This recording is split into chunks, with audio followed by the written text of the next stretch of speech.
Hello students, welcome back to my channel. আজকে আমি তোমাদের পড়াবো সেল সাইকেল, বাংলায় যেটাকে বলে কোষচক্র। তো তোমরা নিশ্চয়ই জানো সেল সাইকেলকে ব্রডলি দুটো ভাগে ভাগ করা যায়। একটা হচ্ছে আই ফেজ আর একটা হচ্ছে M phase. I phase or interphase, M phase or mitotic phase. I ফেজকে আবার তিনটে ভাগে ভাগ করা যায়। একটা হচ্ছে G1, S and G2. G1 or gap phase 1, S or synthesis phase,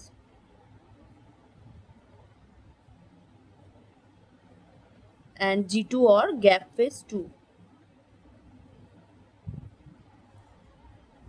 M phase কে দুটো ভাগে ভাগ করা যায়। একটা হলো karyokinesis and another one is cytokinesis.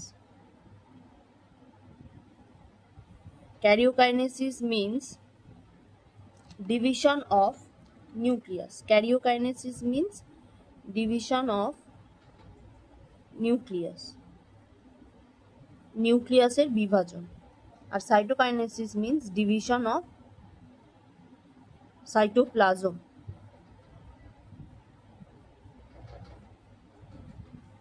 তো ক্যারিওকাইনেসিসের আবার চারটে ফেজ আছে: prophase, metaphase, anaphase and telophase. Prophase, metaphase, anaphase, telophase ক্যারিওকাইনেসিসের চারটে ফেজ। যদি আমরা সেল সাইকেলটাকে আঁকি, তো ইন্টারফেজ হলো সব থেকে বড় ফেজ সেল সাইকেলে। এটা হলো আই ফেজ অর ইন্টারফেজ, আর এটা হলো M phase or mitotic phase. ইন্টারফেজের আবার তিনটে ভাগ আছে, যেটা বললাম। এটা হলো G1, তারপরে S আর G2। আর এম ফেজের দুটো ডিভিশন আছে, বড়টা হলো ক্যারিওকাইনেসিস আর ছোটটা হলো সাইটোকাইনেসিস। ক্যারিওকাইনেসিসের আবার চারটে পার্ট আছে: প্রোফেজ, মেটাফেজ, অ্যানাফেজ, টেলোফেজ। তো এটাই হলো পুরো সেল সাইকেল। যদি তোমাদের বলে সেল সাইকেল কি, ধরো একটা সেল প্রথম তার বার্থ হয়েছে, তারপরে ধীরে ধীরে তার গ্রোথ হবে, তারপরে তার ডিভিশন হবে, ডিভিশন হয়ে দুটো সেল তৈরি হবে। এই যে পুরো সাইকেলটা, এই যে একটা সার্কুলার জিনিস, এটাকেই বলা হচ্ছে সেল সাইকেল। ওকে, তো ইন্টারফেজের মধ্যে তিনটে ফেজ আছে বললাম, গ্যাপ 1, S অ্যান্ড G2। প্রথমেই জানতে হবে এস ফেজে কি হয়। এটা খুবই ইম্পর্টেন্ট, তোমাদের পরীক্ষায় অনেকবার এই কোশ্চেনটা আসে। এস ফেজে যেটা হয় সেটা হচ্ছে ডিএনএ রেপ্লিকেশন। ডিএনএ রেপ্লিকেশনটা কি, ধরো এরকম একটা ডিএনএ আছে, ওখান থেকে আরো দুটো ডিএনএ তৈরি হবে, সেটাকেই বলা হয় ডিএনএ রেপ্লিকেশন। তো ডিএনএ রেপ্লিকেশন কোন ফেজে হয়, that is very important. S ফেজে হয়, S phase or synthesis phase. Synthesis means DNA synthesis or DNA replication or DNA synthesis. তো এস ফেজে ডিএনএ রেপ্লিকেশন হয়, তার জন্য অনেক প্রোটিনস, এনজাইমস, আরএনএ এগুলোর প্রয়োজন হয়। এই যে প্রোটিনস, এনজাইম, আরএনএ এগুলোর প্রয়োজন হয়, সেগুলো সব তৈরি হয় হচ্ছে G1। তাই জন্য এটাকে প্রিপারেটরি ফেজও বলে। Preparatory phase, preparation for which DNA replication. আর পুরো হোলটাকেও তুমি প্রিপারেটরি বলতে পারো, প্রিপারেটরি ফর সেল ডিভিশন। এটা হচ্ছে সেল ডিভিশন হবে এরপর।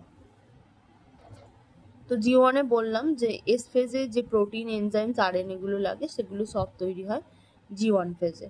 এবার এস ফেজে সেল যখন G1 থেকে এস ফেজ ক্রস করে তখন ডিএনএ রেপ্লিকেশন হয়। ডিএনএ রেপ্লিকেশন হয়ে গেলে সেলসগুলো এস থেকে G2 তে যায়। G2 হচ্ছে একটা প্রিপারেটরি ফেজ।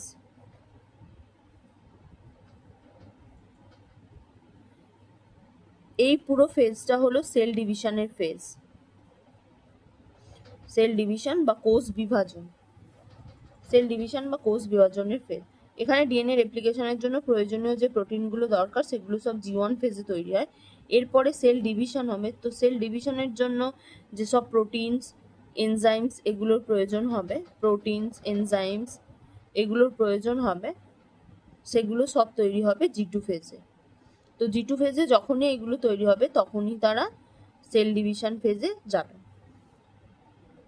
ব্যাপারটা এতটাও সহজ নয়। ধরো এরকম তো হতেই পারে যে কোনো একটা সেল আছে, তার সেল ডিভিশন হবে, তার জন্য প্রয়োজনীয় প্রোটিন এনজাইম এর মধ্যে কোনো একটা তৈরি হয়নি। ধরো আরএনএ যতগুলো দরকার ছিল ততগুলো আরএনএ তৈরি হয়নি, তখন কি হবে?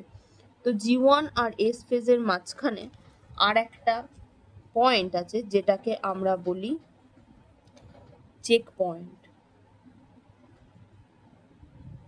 তোমরা জানো চেক পয়েন্টে কি হয়? রাস্তায় যে হাইওয়েতে যে চেক পয়েন্টগুলো থাকে সেখানে চেকিং হয়, যে ভেহিকলসগুলো যাচ্ছে তাদের চেকিং হয়। সেম অ্যাজ এখানেও হয়। G1 থেকে এস ফেজে যে সেলগুলো যাবে তাদের এই জায়গাটায় চেকিং হবে যে সমস্ত প্রোটিনস এনজাইমস আরএনএ তৈরি হয়েছে কিনা। যদি দেখা যায় যে সমস্ত প্রোটিন এনজাইমস আরএনএ যেগুলো দরকার ছিল রেপ্লিকেশনের জন্য সেগুলো সব তৈরি হয়ে গেছে, তখন সেল G1 টু এস ফেজে চলে যাবে।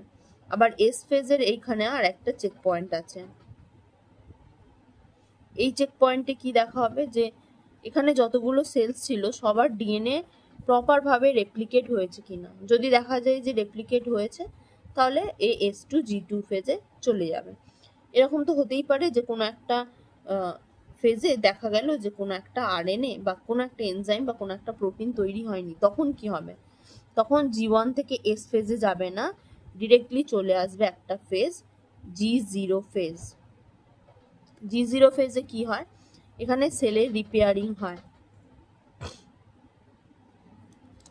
যেমন তোমরা ধরো কেউ 8 থেকে 9-এ উঠছো, তো দেখা যায় তোমরা সমস্ত সাবজেক্টে পাস করেছো কিনা। তো সমস্ত সাবজেক্টে পাস করলে তবেই তোমরা 8 থেকে 9-এ যেতে পারো। যদি না পাস করতে পারো তাহলে তোমরা 8-এই থেকে যাও। তো 8-এ থেকে যাচ্ছ, তোমাকে সেই সাবজেক্টগুলো আবার ক্লিয়ার করতে হবে। যদি তুমি ক্লিয়ার করতে পারো তাহলে 9-এ যাবে, নয়তো আবার 8-এ থাকবে। সেম হেয়ার, এখানেও G1 থেকে এস ফেজে যাওয়ার জন্য যা যা দরকার সেই ক্রাইটেরিয়াগুলো ফুলফিল হলে G1 টু এসে যাবে। যদি ক্রাইটেরিয়া ফুলফিল না হয় তখন G0 ফেজে চলে যাবে। সেখানে কি হবে? সেখানে যে জিনিসটা তৈরি হয়নি, আরএনএ হতে পারে বা এনজাইমস হতে পারে বা প্রোটিনস হতে পারে, যেগুলো তৈরি হয়নি সেগুলোকে তৈরি করার চেষ্টা করা হবে। সেগুলো যদি ঠিকঠাকভাবে তৈরি হয়ে যায় তাহলে সেলটা আবার G1 টু এসে যাবে। এরকম হতে পারে যে ঠিকঠাকভাবে ওটাকে রিপেয়ার করা গেল না, তখন কি হবে? তখন সেলটাকে ডিস্ট্রয় করে দেওয়া হবে। সেল ডিস্ট্রাকশনের প্রসেসকে বলে অ্যাপোপ্টোসিস और cellular death, cell death, very important, apoptosis or cell death. Okay, then আমরা আসবো সেল ডিভিশন। আশা করি তোমরা সেল সাইকেল বা কোষ চক্রটা ভালোভাবে বুঝতে পেরেছো। আমি আর একবার বলে দিচ্ছি। সেল সাইকেলে দুটো ফেজ আছে, একটা আই ফেজ, একটা M phase. I phase or interphase, M phase or mitotic phase. I ফেজের আবার তিনটে ডিভিশন আছে, G1 ফেজ, এস ফেজ আর G2 ফেজ। G1 ফেজকে বলা হয় গ্যাপ 1 ফেজ বা গ্যাপ ফেজ 1, G2 কে বলা হয় gap 2 phase or gap phase 2, আর এস কে বলা হয় সিনথেসিস ফেজ। এম ফেজে মেনলি সেল ডিভিশন হয়, যেটা আমি তোমাদের নেক্সট দিন পড়াবো। তো সেল ডিভিশনের আবার দুটো ফেজ হয়, একটা ক্যারিওকাইনেসিস, একটা সাইটোকাইনেসিস।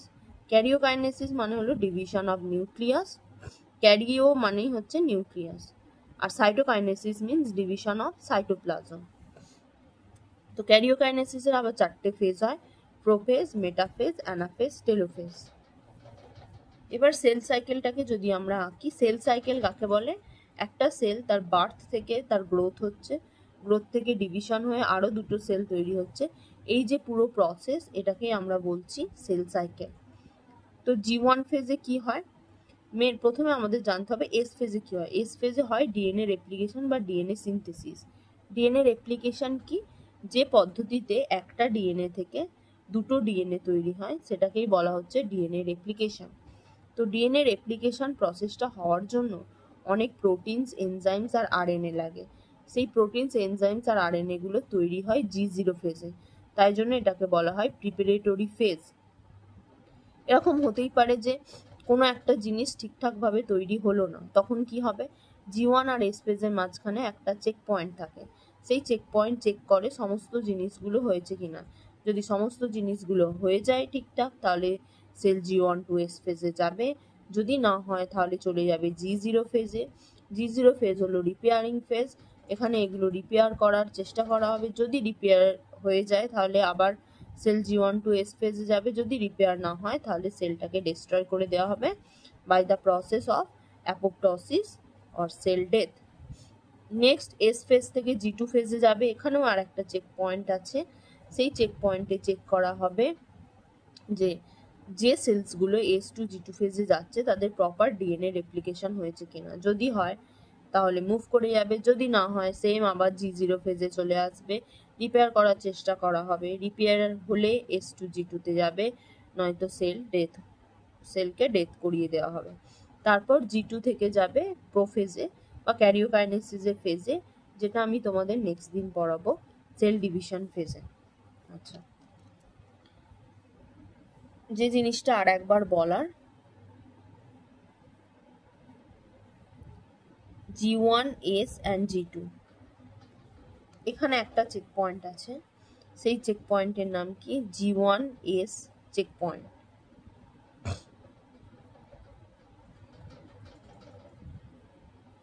এখানে যে চেক পয়েন্টটা আছে তার নাম এস চেক পয়েন্ট,